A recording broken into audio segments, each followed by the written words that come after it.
سرخط خبرهای مهم. مسجد کلانترین دوشنبه افتتاح شد. بازداشت دو جوان برای شانتاژ و شکایت مهاجران درمانده در مرز روسیه.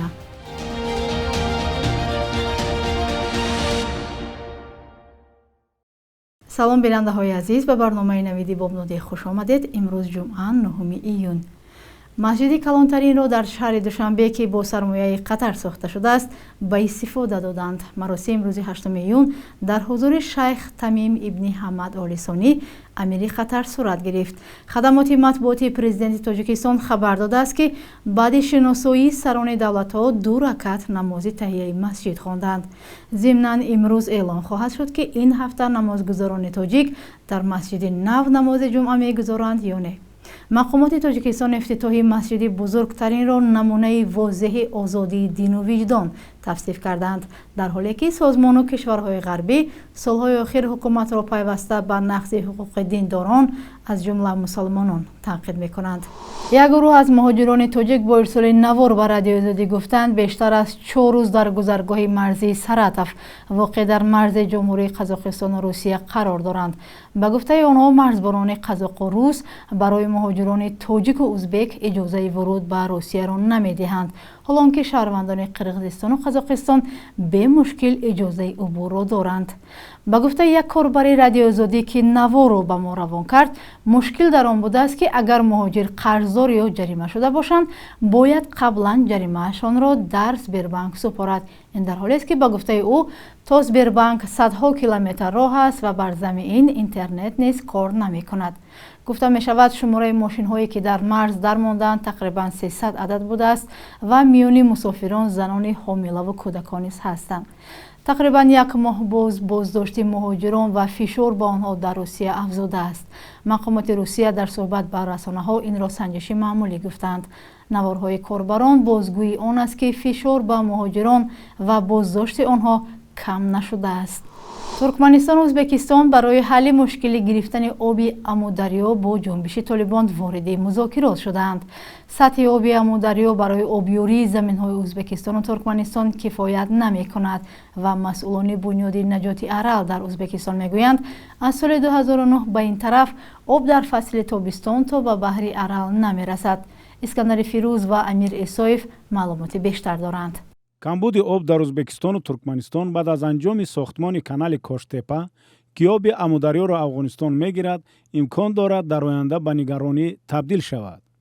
این موضوع در حوزه جلسه منطقوی برای تقویت همکاری‌های ساختارهای علمی در ساحه آب در کشورهای آسیای مرکزی در دوشنبه مورد بررسی قرار گرفت.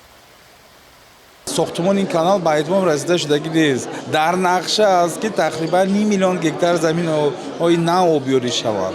استفاده بردن خودی ذخیره آبی یک که با آموزش های ایلوگی لازم است که گذرانند و این مرحله گویم که گفتگوزار ولی به اتمام رسیده اومده نیست. یقین است که دولت همسایه ما با ساختمان همین کانال نو میخواهد که یک قسمی ذخیره آب را از دریای امودریا استفاده بردنی که نیت دارد. یکاترینا استریکلова менеджери USAID سازمان کمکرسانی آمریکایی در طرح ذخایر آب و محیط زیست در آسیا مرکزی میگوید که افغانستان برای رشد کشور خود اقدام‌های را روی دست گرفته است و استفاده از آب امودریا یک روند طبیعی است.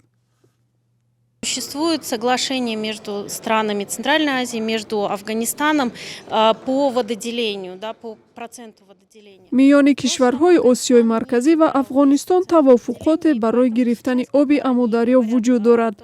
هرچند در گذشته افغانستان سهمیه خود را استفاده نمی‌کرد. حالا باشد بعد از آغاز ساختمان کانال ضرور است که میان افغانستان و کشورهای آسیای مرکزی درباره سهمیه‌ها برای گرفتن آب امودریا آغاز شود. Сколько водных ресурсов забирается, кем и как используется, но это должно все решаться на очень политическом уровне. حکومت طالبان در افغانستان تا هنوز از سوی جامعه جهانی اعتراف نشده است، ولی برخی از کشورهای منطقه به مثل ازبکستان و ترکمنستان با طالبان گفت و شنید را آغاز کرده است. Конечно, общая ситуация в низовьях Амударьи. албатта бо гирифтани об аз Амударё барои Афғонистон вазъияти обтаминкунӣ дар кишварҳои поёноб яъне Туркманистону Қароқалпакистон бадтар мешавад. Бояд музокирот кард, равобити дипломатиро бояд барқарор кард. То ҷое иттилоъ дорам, Туркманистон аллакай дар ин бора бо Толибон музокиротро оғоз кардааст. вазорати корҳои дохилии тоҷикистон аз боздошти ду сокини шаҳри Сарафшан барои тамаҷҷӯӣ ё шантаж хабар додааст. ба иттилои манбаъ, кормандони милитсия мардони 33 ва 26 солаи ин шаҳрро дастгир карданд. онҳо 17 апрели соли равон барои фош накардани навори видеоӣ ки муносибати маҳрамонаи ҷавони 23 сола ва духтарчаи ноболиғи 15 солаи ин шаҳр сабт шуда буд, 4000 сомонӣ талаб карда гирифтанд. мақомот нисбати гумонбаршавандагон парвандаи ҷиноятӣ оғоз карда тафтишот идома дорад.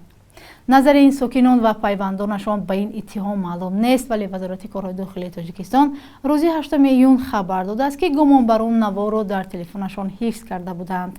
таҳдиди бадном кардани духтарону писарони тоҷик дар интернет бо истифода аз аксу наворҳояшон ҳодисаи нав нест. аз аввали сол мақомот дар тоҷикистон аз боздошти беш аз 10 ҷавон барои нашри аксҳои маҳрамонаи духтарон дар шабакаҳои иҷтимоӣ хабар доданд. таҳқиқи парвандаи Насрулло Садриддинзода, раиси инак собиқи додгоҳи ноҳияи Ҷаббор Расуловро ба поён расонданд. қаблан як манбаи радиозодӣ хабар дода буд ки Садриддинзода ба гирифтани 23 000 сомонӣ ришва гумон задааст.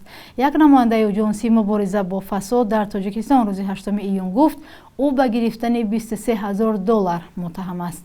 Садриддинзода ва як муфаттиш аз соҳибкоре дар Хуҷанд барои овардани сигори қочоқӣ 23 000 доллар хостанд. соҳибкор 20 000 долларро дода ба маъмурони оҷонсӣ муроҷиат намуд. дар амалиёти ҳангоми додани 3000 боқимонда Насруллозода дастгир шуд, нақл кард ҳамсоҳбати мо. ӯ барои пеш наомадани мушкил дар кораш нахост номашро нависем. назари худаш ва наздикону вакили мудофеъ то ҳол дастрас нест. мақомот низ парвандаи Насрулло Садриддинзода ва иттиҳоми зидди ӯро шарҳ надоданд. дар фармони барканориаш аз 23 май ӯ ба кирдоре муттаҳам шудааст ки шаъну эътибори судяро пас мезанад. дар бештар аз 10 соли охир зиёда аз 30 додрасро бо гуноҳи пас задани шаъну эътибори суд аз кор ронданд. дертар баъзе аз ин додрасҳо ба гуноҳи ришваситонӣ маҳкум шуданд. ва дар ин рӯз 9 июн дар солҳо ва ё қарнҳои гузашта чӣ рӯй дода буд, Хиромон Бақозода хабар медиҳад.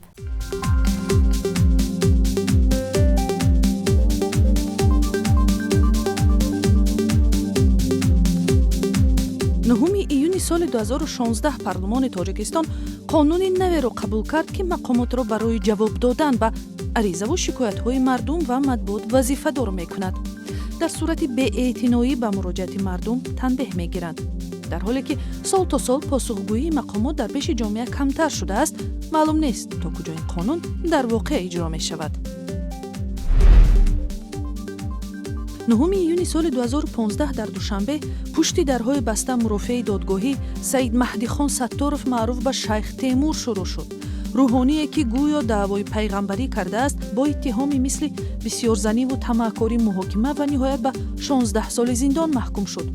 ӯ дар синни 72 солагӣ яке аз даҳҳо қурбонии ошӯби зиндони ваҳдат дар соли 2019 шуд. 9 июни соли 2017 дар ноҳияи Ҳисор ду масҷиди маҳаллӣ баста шуд.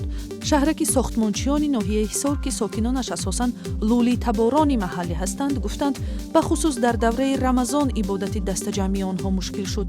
тасмими мақомоти Тоҷикистон ба бастани дари масҷидҳои ғайриқонунӣ ҳамчун поймолшавии озодиҳои динии шаҳрвандон танқид шудааст. ва ҳоло навбати қурби пул. бонки миллӣ 1000 рубли русиро 132 сомонӣ эълон кардааст, 100 доллари амрикоӣ ба 1091 сомонӣ ва 100 евро ба 1173 сомонӣ. ёдовар мешавем, ин қурби расмӣ аст. қурби асъори хориҷӣ дар бонкҳои тиҷоратӣ метавонад фарқ кунад.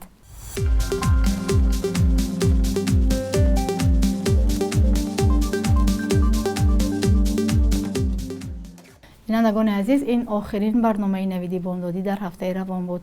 бароятон истироҳати хуб орзумандем. худо нигаҳбонатон.